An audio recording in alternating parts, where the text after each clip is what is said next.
Hi, inexperienced pilot Frank the Yank here. Are you struggling to get your career off the ground? Trying to accelerate the process?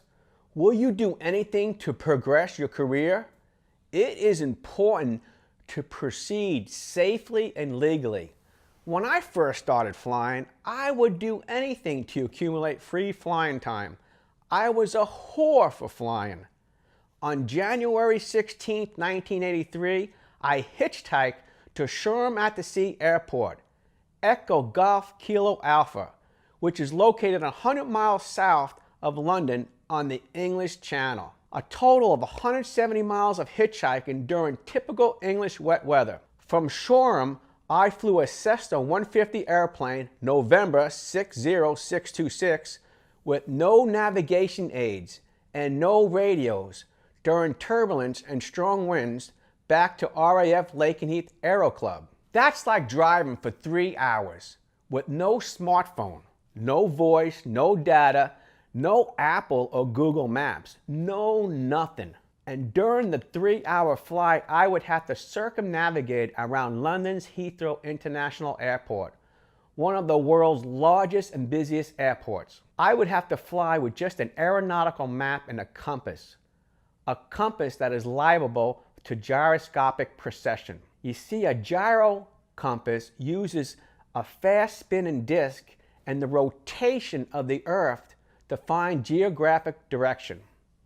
And it is liable to precession, especially while flying in turbulent air. Everything you see on an aeronautical map, you should be able to see on the ground, but not everything you see on the ground will be on the map. Topography and geography change quicker than maps change. After navigating the airplane around London in turbulence and strong winds, I became disorientated, not positive where I was. You know that feeling when you're lost and you don't want to or cannot ask for directions. I didn't have a working radio, and I just couldn't pull over to a cloud and ask for directions. I was thinking, safety, live first. It's better to tell a bad, embarrassing story and live than not to be able to tell a story at all.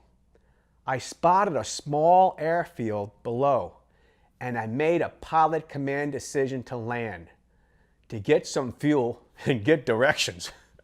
But not to give myself away, I entered into the airport's FBO like a big-time American pilot with the big-headed ego, you know, Frank the Yank. I said to the Englishman working there, "Oi, mate, nice airport you have here.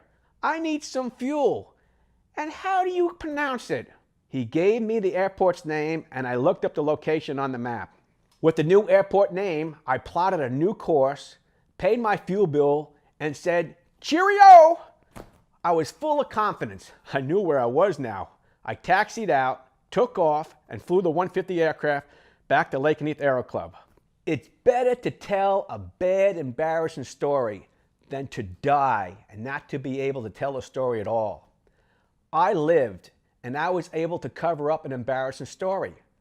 I made a command decision to land and get some fuel when I really needed directions. But most importantly, I was safe and legal. Always be safe and legal. During my early, inexperienced flight career, I would do anything to accumulate free flight time. I was a whore for flying. One time I went AWOL trying to get some free flight time. Stay tuned for that AWOL for flying story. Enjoy the day, if not the night.